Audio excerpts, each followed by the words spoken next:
I wouldn't be exaggerating if I said that last year's inaugural Las Vegas Grand Prix was one of the most controversial events in the entire 75-year history of Formula One. First, there were the local Las Vegas residents who, rightfully so, complained about intensive road work, road closures, increased traffic, and long commute times. Then there was the surge pricing. Hotel rooms in Las Vegas were going for 2 to 3 times their normal rate, despite the fact that there was a massive dip in demand leading up to the race. And if hotel rooms already weren't too expensive, the ticket prices alone didn't help, thanks to Formula One pricing out its typical fans, leaving over 10,000 unsold tickets remaining just days before the race. There was the overworking of construction workers as well, who had to put in 90-hour weeks leading up to the race to ensure everything was done on time. There were weather issues, with last year's race being one of the coldest on record because Formula One officials admitted that they didn't even consider temperature when planning the race.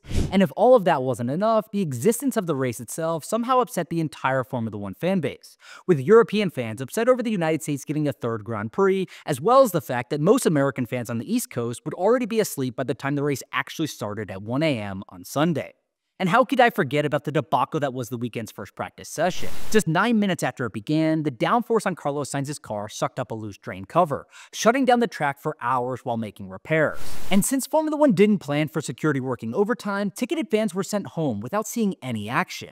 This decision caused so much anger that a 35,000-person class action lawsuit was filed against F1. The class action lawsuit filed in a Nevada state court is against the Las Vegas Grand Prix and its owner, Liberty Media. The class action lawsuit is seeking at least $30,000 in damages.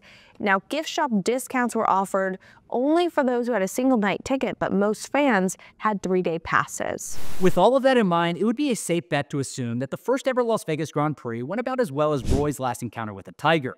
However, the race itself was actually pretty great. Fans got to watch 181 overtakes, the second most in any race last season, and the cars looked incredible as they weaved through the legendary Vegas sights. As for the city of Las Vegas, the impact was pretty positive as well, with a reported economic impact of $1.5 billion, including $884 million in visitor spending and $77 million in net new tax revenue. But to understand why Formula One risked everything to ensure this event was successful, it's essential to know how the sport actually makes its money. Put simply, Formula One is an asset-light business. They don't own any of the teams or any of the tracks. They don't sell tickets or make money off concessions, and they definitely don't pay for the driver or engineer salaries. Instead, Formula One makes its money off fees. Cities all around the world pay Formula One a fee to host the races. These fees range from $20 million annually in a place like Monaco to more than $50 million annually in places like Azerbaijan, Bahrain, Saudi Arabia, and Qatar. It's like opening a Subway franchise. You pay the top dogs a certain amount of money, and then you get to keep all the profit you make from operating it. The promoters who pay Formula One a hosting fee are given free rein to make their money back and hopefully turn a profit through whatever means they want. Ticket sales, regional sponsorship sales, merchandise, hospitality packages. It doesn't matter to Formula One as long as they get their hosting fee. Another way to think about this is that the business plan is essentially licensed content.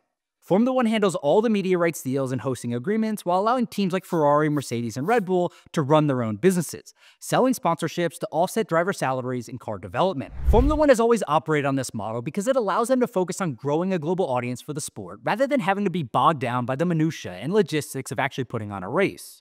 The promoters like this setup for a number of reasons. The host fees are somewhat reasonable, providing them with a much larger margin for actually making money. They're guaranteed a good turnout at every race because Formula One's audience is about as global as it gets. Oh, and Formula One fans tend to have a higher average household income than any other major sports league, giving promoters the opportunity to sell expensive hospitality packages, like this year's offering from the Bellagio Fountain Club. For the low price of $12,500, fans get a 3-day ticket to the event, suites with views at the track, premium bars with drinks created by master mixologists, and a rotating menu of food options curated by chefs like Mazuhara Morimoto and Mario Carbone. Is it worth $12,500? Maybe, maybe not. But it's hard to scoff at the idea of watching from the front row while chowing down on Morimoto sushi. Clearly, it's a well-oiled machine at this point. And while F1 moves around the calendar a bit here and there, most of the sports promoters have stayed pretty consistent. And despite many major sports leagues struggling to keep expanding, Formula One's audience is actually growing, and much faster than initially expected when Liberty Media took over the sport in 2017. But while everyone wants to celebrate the changes that have helped the sport grow, those exact same changes are now causing a problem. The main issue is us, and by us, I mean Americans. You see, Liberty Media knows the best way to generate a return for its shareholders is to grow its American fan base, since the US has a larger economy than any other country in the world. And much to Liberty Media's dismay, the US represents one of F1's smallest fan bases today. So, if they can market F1 to American sports fans in the right way, they'll grow the total audience more than any other country while also making a hell of a lot more money. Liberty Media can look at the NFL for a perfect example of that concept. At $20 billion a year, the NFL generates more annual revenue than the world's top 5 soccer leagues combined. The Premier League, La Liga, Bundesliga, Serie A, and League One all make a fraction of the yearly revenue generated by the NFL despite a significantly smaller global audience. To steal a tagline from premium cable, it's not sports, it's the NFL. This is precisely why Formula One has gone from having 0 races in the United States in 2010 to having 3 American Grand Prix today. And this type of expansion is causing problems with its original fan base. European fans complain about the sport's focus on American fans, despite the lack of widespread passion amongst viewers in the US. But Liberty Media, aware of this criticism from its European fan base, chose to do it anyway because the upside of US growth is exponentially higher than popularity increasing in Europe.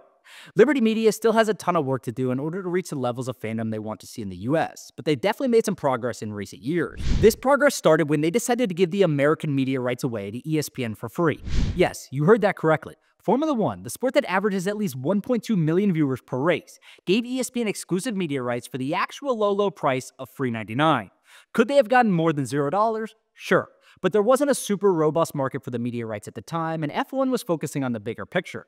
They knew ESPN would provide them with a bigger platform than anyone else, and if the sport attracted higher viewership numbers, which it absolutely did, they could sign a much bigger deal with ESPN down the line. Well, guess what?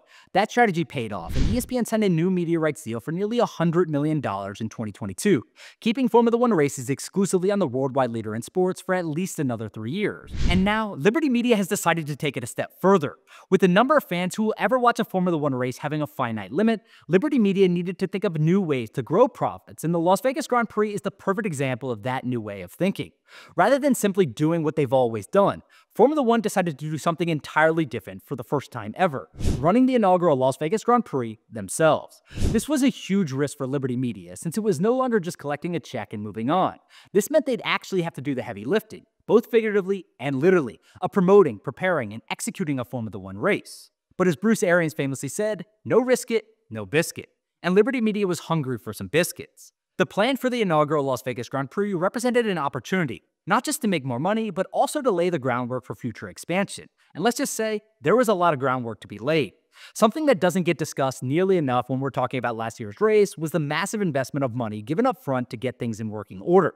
This included everything from smaller projects, like resurfacing the Vegas Strip for racing, to much larger expenditures, like spending $500 million on a permanent, 300,000 square foot paddock building. While this might seem like a bad business decision on paper, Formula One was given some confidence in their plan after securing a 10-year agreement with the city of Las Vegas before the lights even went out on its first race down the Strip. It's true what they say, what happens in Vegas stays in Vegas. And while there were some well-publicized issues in year one, Formula One accomplished something most visitors in Vegas will never do: have a high-stakes bet that hits big. The inaugural Las Vegas Grand Prix was one of the world's biggest sporting events last year, with 315,000 people attending the track over the course of 4 days. And amongst those 315,000 fans, the star power was off the charts. David Beckham, Rihanna, Justin Bieber, Leonardo DiCaprio, and Michael B. Jordan were all seen at the event throughout the weekend. And that's just the in-person success. On TV, the race averaged another 1.3 million viewers in the US, an impressive number considering it didn't even start until 1 a.m. on the East Coast. The full scale of the race's returns will take a few years to calculate, especially given how much money Formula One had to invest to get everything set up.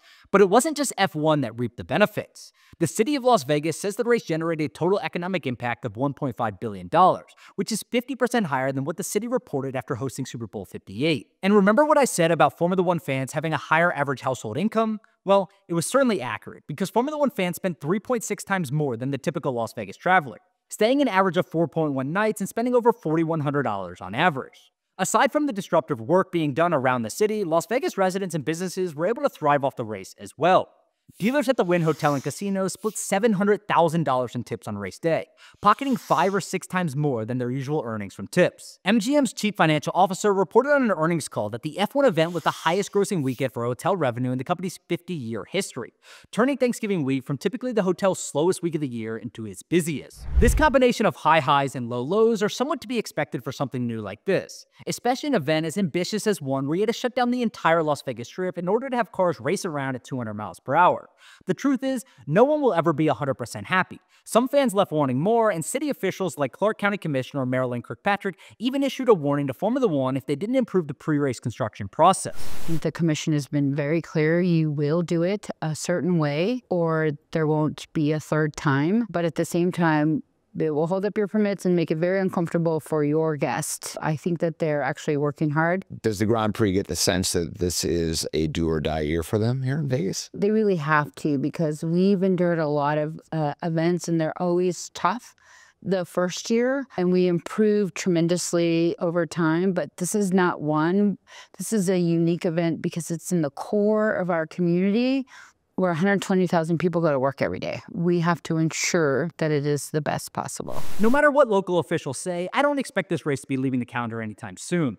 Regardless of what their fans say, or frankly anyone says, Formula One is committed to turning the Las Vegas Grand Prix into its flagship race. So where does Formula One go from here? Well, while Vegas was seen as a success for their new self-promotion model, Formula One and Liberty Media will never be able to use this setup for more than a handful of races each year, thanks to the logistical challenges and wanting to keep their promoter relationship strong. But the results were clear. The Las Vegas Grand Prix was a success at the end of the day, and more importantly, it opened an entirely new revenue stream for the $20 billion company. As the old saying goes, you can't buy happiness, but you can go to Las Vegas.